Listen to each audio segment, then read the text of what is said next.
Hello साथियों, नमस्कार। The universe channel में एक बार आपका फिर से स्वागत है। आज के इस वीडियो में हम डिस्कस करने वाले हैं एक बहुत इम्पोर्टेंट मेडिसिन के बारे में, जिसको हम बोलते हैं एक एंटीबायोटिक है जिसका नाम सेफ्ट्रिक्सोन इंजेक्शन है। सबसे ज़्यादा कॉमन एंटीबायोटिक जो कि फील्ड कंडीशन में यूज़ होती है, चाहे हम उसको डॉग्स की बात करें, कैट्स की बात करते हैं, लार्ज एनिमल में बेसिकली जो कैटल, बफेलोज और आप गोट और सीप्स जो रहती हैं, आप इनमें भी इनका सबसे ज़्यादा यूज़ होता है। तो आज के इस वीडियो में हम जानेंगे कि कहाँ कहाँ पे यूज़ कर सकते हैं, क्या इसका डोज रेट होता है और इसके क्या साइड इफ़ेक्ट्स होते हैं। साथ ही में क्या हम इसको प्रेग्नेंट जो पशु रहता है उसमें यूज़ कर सकते हैं, या प्रेग्नेंट सी डॉग्स जो रहते हैं उनमें यूज़ कर सकते हैं या नहीं कर सकते हैं।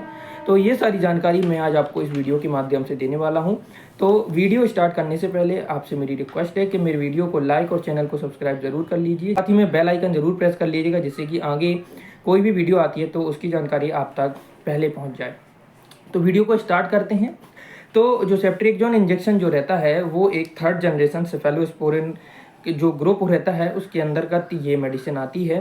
सेफ्ट्रिक्सोन जनरली बैक्टीरियोस्टेटिक जो एंटीबायोटिक रहती है, बैक्टीरियोस्टेटिक का मतलब होता है कि ये बैक्टीरिया जो रहता है उसको मारती नहीं है, ये उसकी ग्रोथ को रिटार्ड कर देती है, जिस कारण क्या होता है कि जो बैक्टीरिया है वो ग्रो नहीं कर पाता है और उसका खात्मा हो जाता है। इसी के साथ में जो मैंने बताया आपको कि बैक्टीरियोस्टेटिक है, साथ ही में ये ग्राम पॉजिटिव और ग्राम नेगेटिव दोनों पे अच्छा इफेक्ट इसका देखने को आपको मिल जाता है। अब जैसे कि हमने बात की थी कि सबसे ज़्यादा मोस्ट कॉमन जो एंटीबायोटिक है जिसको हम यूज़ करते हैं, तो चूंकि ये एंटीबायोटिक है इसीलिए बिना अपने डॉक्टर के कंसल्टेशन के इस मेडिसिन को आपको यूज़ नहीं करना है। यदि बहुत ज़्यादा इमरजेंसी पड़ती है तो आप अपने वेटनरी डॉक्टर से ज़रूर कंसल्ट कीजिए। बिना उसके कंसल्टेशन के मेडिसिन का यूज़ ना करिए, क्योंकि एंटीबायोटिक्स के बहुत ज़्यादा साइड इफ़ेक्ट्स होते हैं।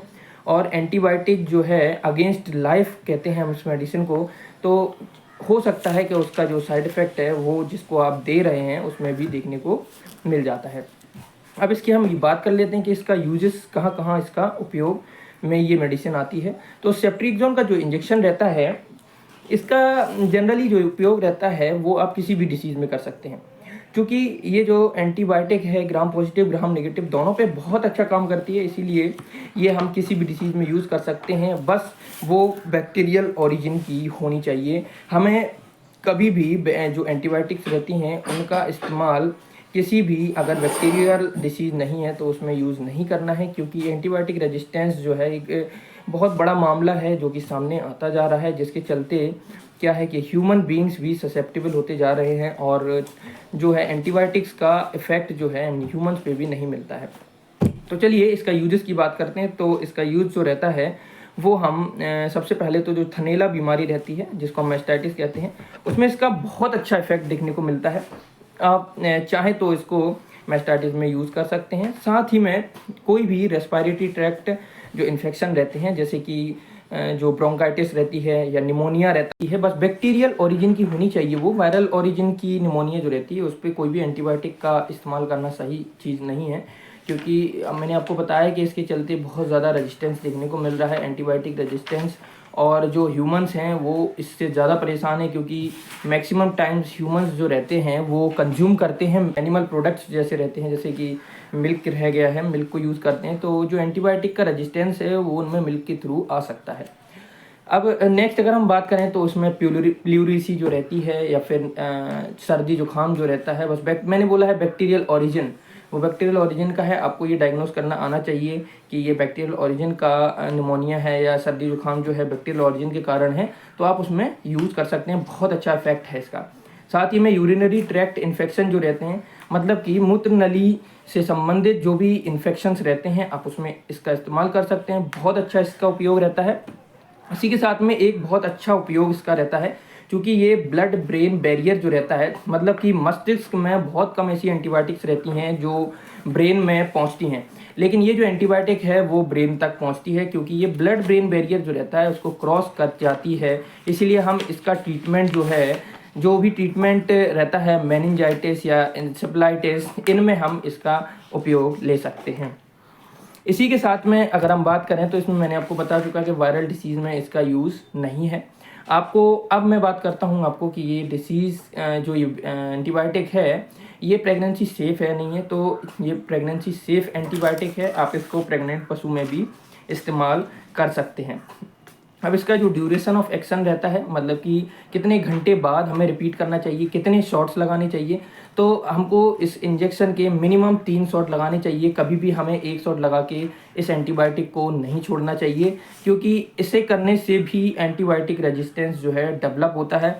1 शॉट लगाने के बाद क्या रहता है, बैक्टीरिया भी अपने आप को इवॉल्व करता है और उस एंटीबायोटिक से बचने के लिए कुछ ना कुछ उपाय सोचता है। तो आप एक एंटीबायोटिक लगा के छोड़ देंगे तो वो भी एंटीबायोटिक रेजिस्टेंस का कारण बनता है। इसीलिए आपको मिनिमम 3 और मैक्सिमम 5 दिन इसको रिपीट करना होता है। और इसका जो रिपीटिशन इंटरवल जो रहता है वो मतलब है 24 हावर्स इसका जो इफ़ेक्ट अंदर रहता है बॉडी में। तो आपको इसको 1 दिन के बाद तुरंत आपको यूज़ करना होता है। अब हम बात करते हैं इसके साइड इफ़ेक्ट्स की। तो इसके साइड इफ़ेक्ट जो रहते हैं वो वोमिशन, डायरिया इसको लगाने के बाद आपको जनरली देखने को मिल सकता है। और गॉल ब्लैडर की अगर डिसीजेस रहती है तो मैं ये कहूँगा कि सेफ्ट्रिक्सोन इंजेक्शन जो है उसका आप इस्तेमाल ना करें। इसी के साथ में अगर आप इसको लगाते हैं तो आपको कन्वल्जन्स यानी कि मिर्गी के दौरे भी देखने को मिल सकते हैं। अब अगर हम इसके डोज रेट की बात करते हैं तो डोज रेट जो रहता है इसमें 5 to 10 mg पर केजी बॉडी वेट रहता है। मतलब कि 5 मिलीग्राम से 10 मिलीग्राम पर केजी बॉडी वेट के हिसाब से आप इसमें लगा सकते हैं। अगर आपके पास 500 किलो की गाय है तो आप इसमें 2500 mg आराम से लगा सकते हैं। और यदि हम डॉग्स की बात करें, अगर आपके पास 10 किलो का डॉग है तो आप उसमें 50 mg, और अगर 20 किलो का है तो आप उसमें 100 mg, या फिर 10 से अगर हम लेते हैं तो 200 mg आसानी से आप यूज़ कर सकते हैं।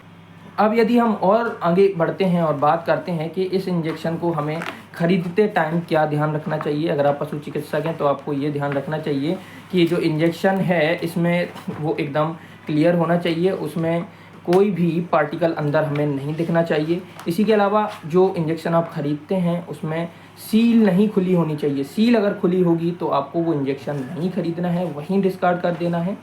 तो ये सब जानकारी आपको अगर ठीक लगे तो मेरी वीडियो को वापस से लाइक, शेयर और सब्सक्राइब ज़रूर कीजिएगा और बेल आइकन को प्रेस कर लीजिएगा, जिससे कि आगे की वीडियो अगर कोई आती है तो आप तक सबसे पहले पहुंच जाए। मेरे साथ बने रहने के लिए आप सभी का बहुत बहुत धन्यवाद।